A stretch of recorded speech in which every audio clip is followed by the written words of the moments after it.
UCLA moves quickly to replace fired offensive coordinator Eric Bieniemy. While his teammates celebrate a title, Freddie Freeman gets 5-star treatment in the operating room, and Reus claims he should be able to play for the Galaxy in MLS Cup Final. Maybe. Good morning. I'm James. This is your daily dose of sports and snark for the greatest sports city in the world, Los Angeles. This is the Faithful Angelenos Morning Report. It is December 6, 2024. By the time you see this clip, I'm going to be in Portland's airport flying home to see the wife. It'll be lovely. But let's start off the day nice. Let's talk some LA sports. If you like being in the know about LA, clickety-clack the like button. Clickety-clack the subscribe button. There's a notification bell. Hit that. It'll let you know when we drop new content. Sharing is caring. Let people know we exist, and by all means comment. Now, before we go through the news and notes, a quick look at the scoreboard. Super quick. There were no games involving any LA teams yesterday. Meanwhile, today, the Lakers are at Atlanta at 4:30. Let's all hope and pray that they can finally lose by less than 25. And let's get to the news. Deshaun Foster struck quickly to fill the offensive coordinator opening that was created when he fired Eric Bieniemy yesterday. They have allegedly hired Indiana quarterbacks coach Tino Sunseri to replace Bieniemy. We discussed the Bieniemy firing in great detail yesterday in a special report clip that I released. The move to add Sunseri paid an immediate dividend for the Bruins, who flipped a quarterback who previously committed to play for Arizona, Robert McDaniel, a 4-star quarterback in the recruiting class of 2025, said he's going to go to Westwood specifically because he wanted to work with Sunseri, who was part of a group of coaches who overnight turned the Hoosiers over at Indiana into a lethal offense. Now, McDaniel is considered a skilled pocket passer.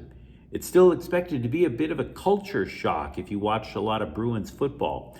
2 years ago, spread offense. Last year, the West Coast offense. Meanwhile, Indiana, they run a lot of RPO, so you're going to look at an entirely new philosophy once again. But I also want to take a few moments to give Foster credit. He took over the program less than a year ago. Less than a year. Building a program that's even remotely functional in that amount of time is like trying to bail out the Titanic with a Dixie cup.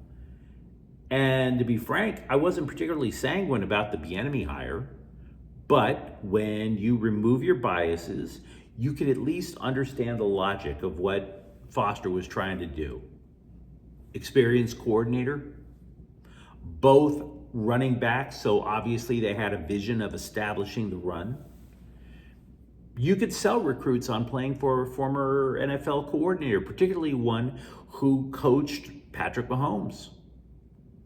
And yet we all saw the results. Now you compare that over to Lincoln Riley with USC, who stood by Alex Grinch after an absolute abomination the first year that he coached USC's defense. Were you watching this channel back then? If you were, I was telling anyone who would listen that the first school to embrace sanity, whether it be UCLA or USC, the first school to embrace sanity, fundamentally sound football, would be the team that wins. It took Riley almost 2 years to finally realize his friend was woefully unfit to be a defensive coordinator. That year of extra defensive stupidity, the Trojans still haven't completely recovered. But to Foster's credit, it took 1 year to realize that it wasn't working at UCLA. Switch to the pros for just a moment. The Rams front office has a saying about transactions. If it's inevitable, make it immediate. Deshaun Foster made the inevitable immediate, to his credit. And that's the memo. When the Dodgers convene for spring training, I would suppose that the players and coaches, they'll break out their smartphones and flip through all the selfies of all the places that they went, hopefully passing over the nudes. but flipping over the selfies of the places they went. Hey, here's me in Cancun. This is me touring Europe. Or in Freddie Freeman's case, Cedar Sinai. Why would you have your toes in the sand when there's a surgeon just itching to cut your foot wide open? Now, after all the Dodger pitchers undergo surgery. Why shouldn't you? The answer is yes. Sharpen the scalpels and wear your sexiest N95 mask. The World Series MVP. The guy was battling an ankle injury in the final week of the regular season all the way through the playoffs. Still, just a gutsy performance for over a month. Etched his name in Dodgers lore with a walk-off grand slam in Game 1 against the Yankees. Dude hit 4 home runs in 4 consecutive World Series games. Now, as for the surgery, it went on his right ankle, went well. He is expected to be able to participate in baseball activities in spring training. Whatever the hell that means. Also with the Dodgers, I kind of like Buster Olney of ESPN.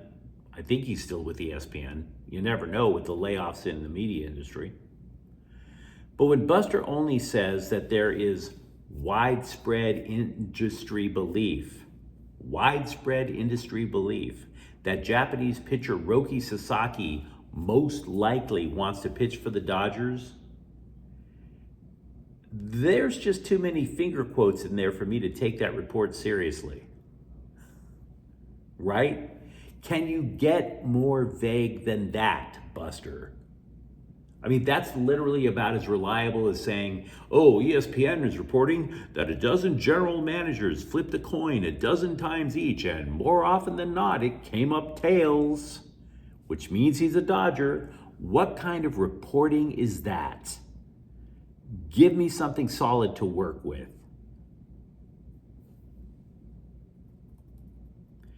Galaxy management is dropping hints that Dortmund legend Marco Reus, who migrated to MLS after a terrific career in the Bundesliga, will be a go for MLS Cup on Saturday.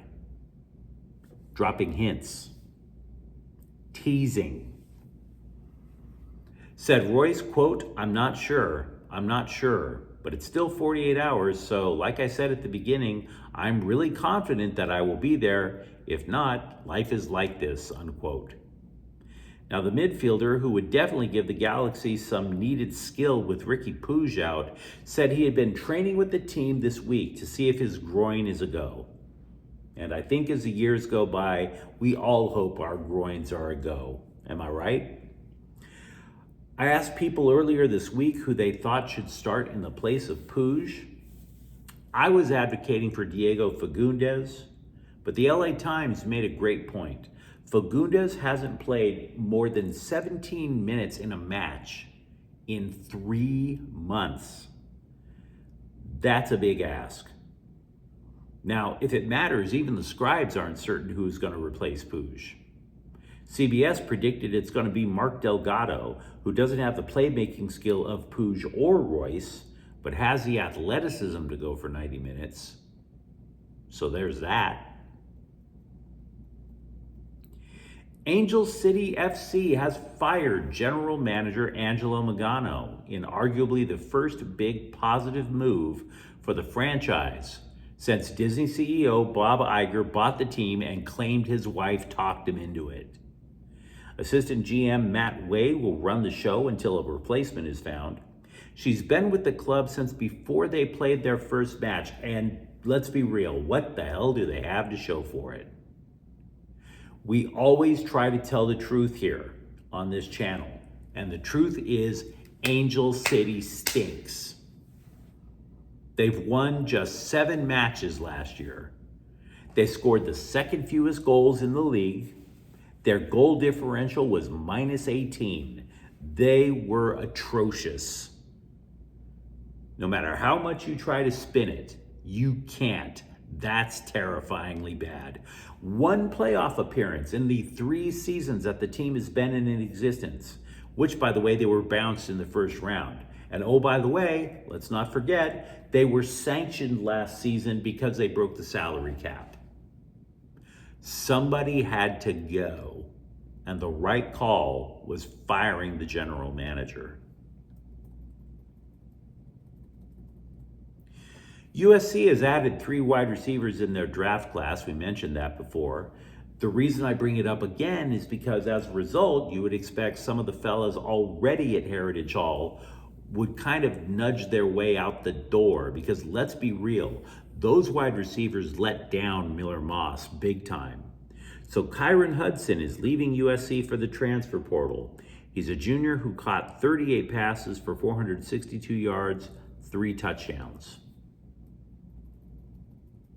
The Chargers have cut wide receiver special teamer Dez Fitzpatrick.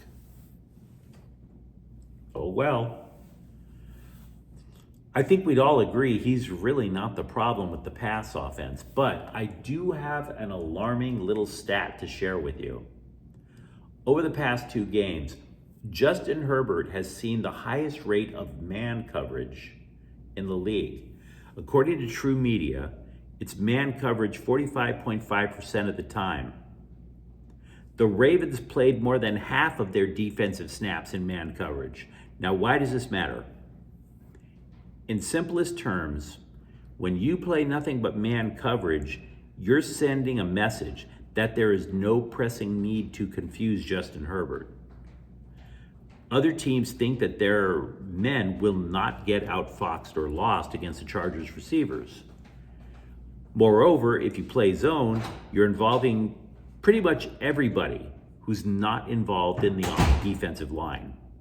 In other words, when you run zone, unless you send somebody on a blitz, you could have 7 guys, as many as 8 guys playing pass coverage. In man-to-man defense, what? You play 5 guys at the most in pass coverage.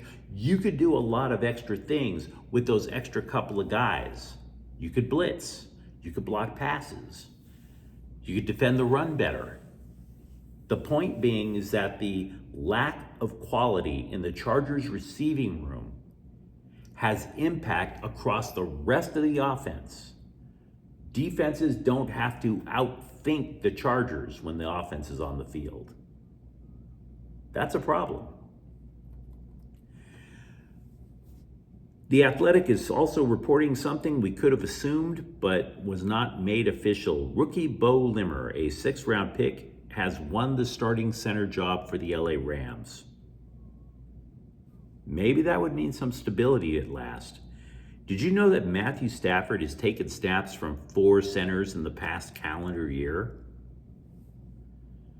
So perhaps their search for a captain on the offensive line has finally come to an end. But you let me know what you think in the comments thread. Are you feeling a little more optimistic now about UCLA football with a different offensive identity possibly coming in? For that matter, are you optimistic as a Galaxy fan without Ricky Puig? Because we still don't know who's going to replace him. And if you enjoyed the content, don't forget to subscribe to Faithful Angelenos. We talk LA sports every single day. Thank you for watching. I'm James.